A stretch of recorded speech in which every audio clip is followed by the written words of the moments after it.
Friends, मैं आप सभी का मेरे यूट्यूब चैनल पर स्वागत करता हूं। आज हम एनसीईआरटी क्लास 12 पॉलिटिकल साइंस के अंतर्गत चैप्टर 3 जो बुक्स सेकंड हमारी चल रही थी, उसमें चैप्टर 3 नियोजित विकास की राजनीति, पॉलिटिक्स ऑफ प्लान डेवलपमेंट, इस चैप्टर को हम जो है आज शुरू करेंगे। इसके अंतर्गत हम भारत में नियोजित विकास की राजनीति की किस तरीके से शुरुआत हुई, इसको जानने का प्रयास करेंगे। और आजादी के समय विकास को लेकर क्या धारणाएं थी, और आजादी के समय भारत के जो नीति निर्माता थे, अर्थशास्त्री थे, उनके बीच में विकास को लेकर किस तरीके के अलग अलग दृष्टिकोण उभर कर सामने आए, और किस तरीके से भारत ने विकास की जो चुनौती थी उसका सामना किया। इसको हम इस अध्याय के अंतर्गत जानने का प्रयास करेंगे। इसके साथ साथ हम इस अध्याय में भारत में किस तरीके से नियोजित विकास की शुरुआत हुई, भारत में किस तरीके से नियोजित विकास के परिणाम स्वरूप 5 ईयर प्लान शुरू किए गए, और जो पंचवर्षीय योजनाओं की शुरुआत हुई, उन पंचवर्षीय योजनाओं को लेकर जो प्रारंभिक दशक थे, उन दशकों में किस तरीके के जो है नीति निर्माताओं के बीच में मतभेद रहे, प्राथमिकताओं को लेकर किस तरीके से जो है अर्थशास्त्रियों और जो नीति निर्माताओं के बीच में मतभेद देखने को मिले, तथा साथ ही साथ जो अर्थव्यवस्था, उस समय के जो वैश्विक आर्थिक मॉडल थे, उनमें उन आर्थिक मॉडलों को अपनाने को लेकर, अर्थव्यवस्था को लेकर जो अलग अलग दृष्टिकोण उभर कर सामने आए, उन मतभेदों और उन दृष्टिकोणों को भी जो है हम इस अध्याय में जानने का प्रयास करेंगे। तथा इस अध्याय में हम हरित क्रांति और श्वेत क्रांति जैसे कुछ महत्वपूर्ण बिंदुओं पर भी चर्चा करेंगे, जिसने भारतीय अर्थव्यवस्था को एक नया आयाम देने का काम किया। तो हम शुरुआत करते हैं नियोजित विकास की राजनीति चैप्टर की। तो विद्यार्थियों, इससे पूर्व जो हमने इस पुस्तक की प्रथम अध्याय की शुरुआत की थी, राष्ट्र निर्माण की चुनौती, उस अध्याय में हम लोगों ने 3 चुनौतियों का जिक्र किया था। उसमें से भारत के समक्ष जो उस समय की जो आजादी के समय की जो मुख्य चुनौतियां थी, उनमें विकास की चुनौती एक बड़ी महत्वपूर्ण चुनौती थी। भारत जिन स्थितियों में आजाद हुआ था, आजादी या स्वतंत्रता के साथ साथ भारत को विभाजन भी झेलना पड़ा। भारत 2 भागों में बंट गया। एक और नए राष्ट्र के रूप में पाकिस्तान का जन्म हुआ। तो इन विपरीत परिस्थितियों में, जहां अंग्रेज आजादी से पूर्व भारत के जो संसाधन हैं, जो प्राकृतिक संसाधन थे या जो मानवीय संसाधन थे, उनका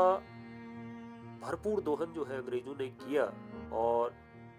उससे जो भी जो है लाभ हुआ, उसको उनके द्वारा अपने देश के लिए, अपने लोगों के लिए उपयोग में लाया गया, और भारत को उन संसाधनों के दोहन का किसी तरीके से लाभ नहीं हुआ, बल्कि भारत के जो प्राकृतिक संसाधन थे उनको बर्बाद करने का काम अंग्रेजों के द्वारा किया गया। और आजादी के समय भारत विभिन्न चुनौतियों से घिरा हुआ था। उसको लोगों के पास जो है जो मूलभूत सुविधाएं थी, उसका तक अभाव था। यहाँ पर ना उस समय ना अच्छी शिक्षा की व्यवस्था हुआ करती थी, ना सड़कें ही अच्छी थी। लोगों के पास जो उनके जो मूलभूत आवश्यकताएं, उनको खाने के लिए जो है पर्याप्त मात्रा में उपलब्ध नहीं था, रहने के लिए उनके पास घर नहीं थे। और आज़ादी के बाद के माहौल में लोगों को यह लगता था कि आज़ादी के बाद तुरंत ही उनको ये जो मूलभूत सुविधाएं हैं वो उपलब्ध होंगी। इस आशा के साथ लोग आज़ादी के आंदोलन में कूदे थे, और जो नई सरकार लोगों के द्वारा बनाई गई थी, वो कहीं न कहीं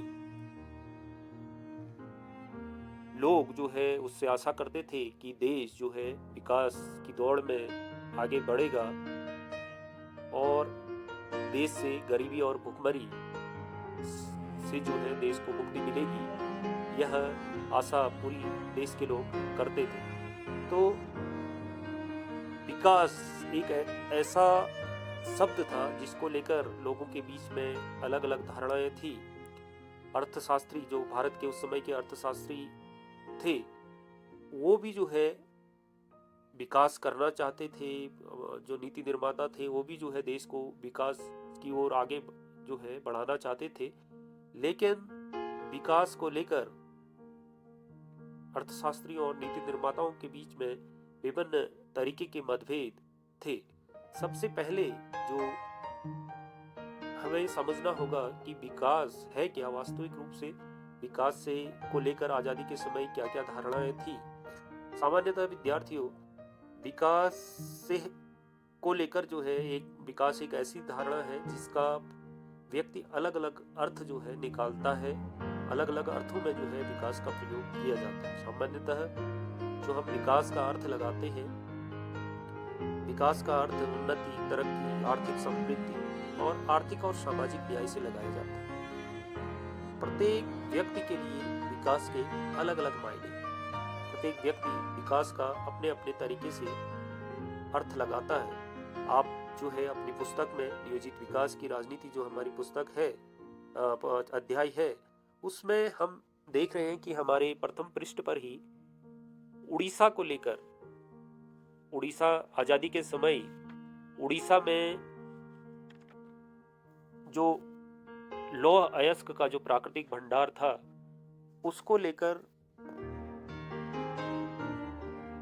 भारत सरकार के द्वारा एक बड़ी जो है योजना उड़ीसा में चलाई गई। उनके द्वारा उड़ीसा में लौह अयस्क का जो विशाल भंडार था उसके दोहन के लिए उड़ीसा की राज्य सरकार के द्वारा अंतर्राष्ट्रीय इस्पात निर्माताओं और राष्ट्रीय स्तर के जो इस्पात निर्माता थे उनके साथ सहमति पत्र पर हस्ताक्षर करके उनको उड़ीसा में लौह अयस्क का उत्पादन करने के लिए सहमति दी गई। सरकार की सोच थी कि इससे जहां राज्य में पूंजी निवेश बढ़ेगा, वहीं रोजगार के जो है नए अवसर पैदा होंगे। इससे जहां राज्य की आमदनी में वृद्धि होगी, वहीं लोगों, जो स्थानीय लोग हैं और जो राज्य के जो लोग हैं, उनको यहाँ पर रोजगार के पर्याप्त जो है अवसर मुहैया होंगे। तो कहीं ना कहीं उड़ीसा में जो ये इस्पात लौह अयस्क निकालने के लिए जो इजाजत दी गई थी, उसके पीछे सरकार की जो है सोच थी कि इससे कहीं ना कहीं राज्य की आमदनी में, देश की आमदनी में वृद्धि होगी। एक जो है इस पर यदि निवेश हुआ तो इससे हम जो है लाभ कमाएंगे और जिसका हम उपयोग जो है इस क्षेत्र के विकास के लिए कर सकते हैं। लेकिन जो ये भंडार थे, जो लौह अयस्क के प्राकृतिक भंडार थे, ये अधिकांश भंडार जो है ऐसे इलाकों में थे जहां पर आदिवासी निवास करते थे। तो आदिवासियों को यह डर था कि अगर यहाँ उद्योग लग गए तो उन्हें अपने घर बार से विस्थापित होना पड़ेगा, उनकी आजीविका छिन जाएगी, क्योंकि वो इस क्षेत्र से में जो प्राकृतिक अन्य जो संसाधन थे, पेड़ पौधे थे या जो जंगल में जो अन्य प्राकृतिक उत्पाद हुआ करते थे, उससे ही अपनी जो है आजीविका का निर्वहन करते थे। अगर उन पर जो है बाहरी लोगों का कब्जा हो गया, बड़े उद्योगपतियों का कब्जा हो गया, तो कहीं ना कहीं आदिवासियों को वहां से विस्थापित होना पड़ेगा और हो सकता है कि उनको अपनी पूरी जमीनों से जो है विस्थापित होना पड़े। तो एक और जहां आप देख रहे हैं कि यह निर्णय कुछ लोगों के लिए रोजगार मुहैया करा रहा है, यहाँ इस जो है लौह अयस्कों के, आप कह सकते हैं कि दोहन के कारण जो है कुछ लोगों को वहां पर रोजगार मिल रहा है और कुछ लोगों जो उद्योगपति हैं उनके आय वो लाभ कमा रहे हैं यहाँ पर पूंजी का निवेश कर रहे हैं, और इससे सरकार को ये लगता है कि सरकार की आमदनी यहाँ से होगी, सरकार को भी जो है इसका लाभ होगा। वहीं जो वहां पर रहने वाले जो आदिवासी हैं, उनको अपने पर्यावरण को जो है नुकसान होने, अपनी आजीविका के छिन जाने और विस्थापित होने का डर सता रहा है। तो जहां यह जो फैसला है कुछ लोगों को रोजगार और सरकार को लाभ का या विकास का जो है रास्ता नजर आ रहा है, वहीं आदिवासियों को ये विनाश की ओर ले जाने का जो है रास्ता नजर आ रहा है। तो यहाँ पर आप देख रहे हैं कि प्रत्येक व्यक्ति के लिए विकास के अलग अलग मायने हैं। जहाँ आदिवासियों के लिए ये जो विकास है वो कहीं न कहीं विनाश नजर उनको आ रहा है, वो अपने आप के लिए जो है उसको विनाश के रूप में देख रहे हैं। वहीं सरकार और जो उद्योगपति है और जो रोजगार पाने वाले लोग हैं, उनको यह निर्णय जो है विकास का एक मार्ग नजर आता है। तो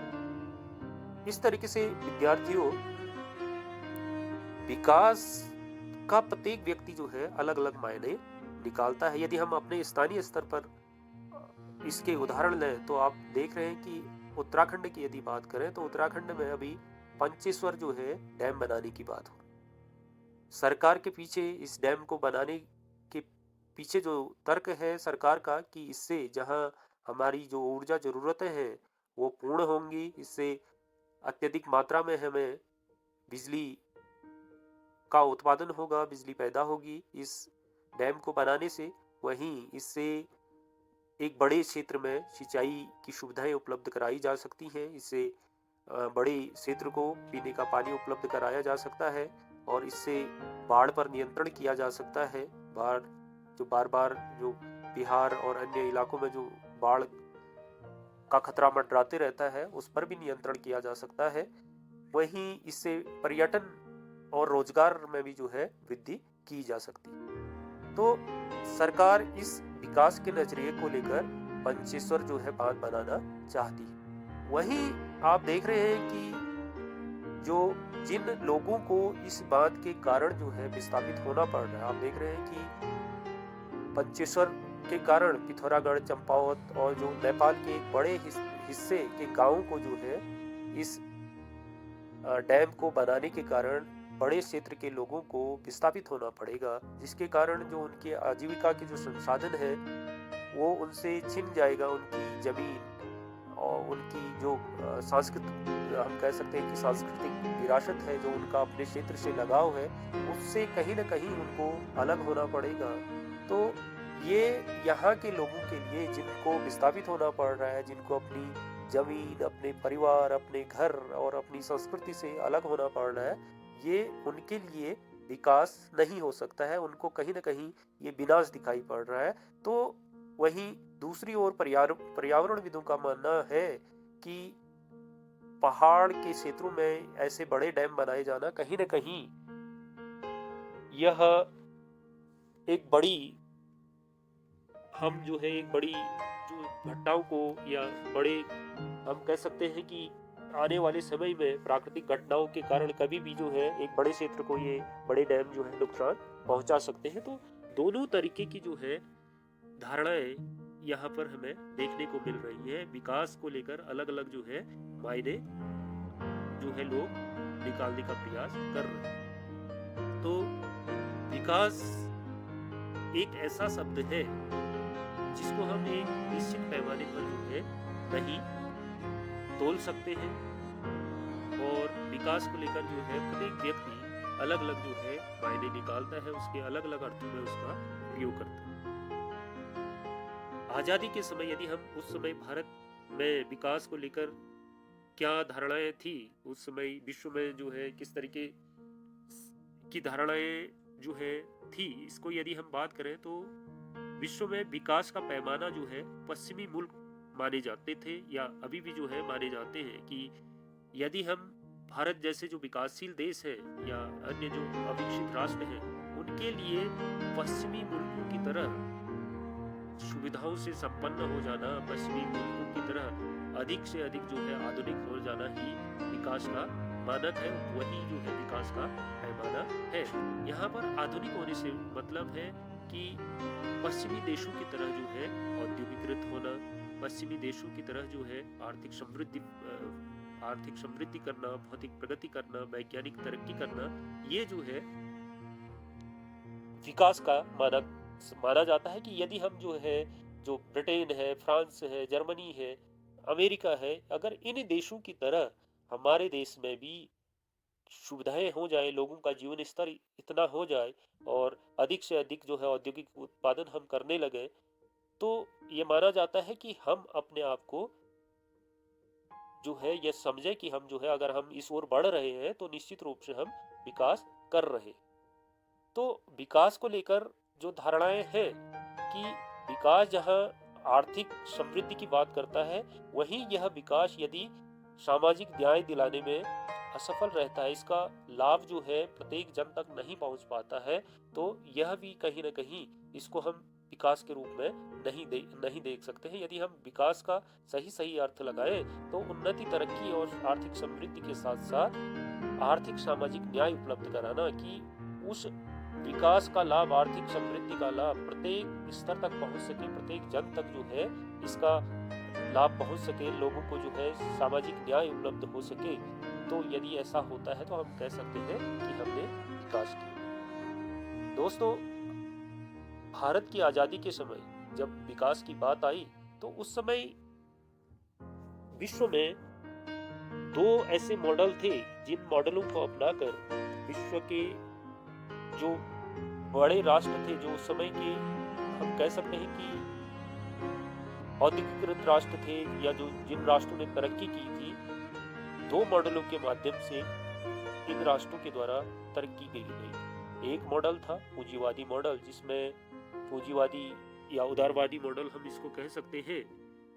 जिसमें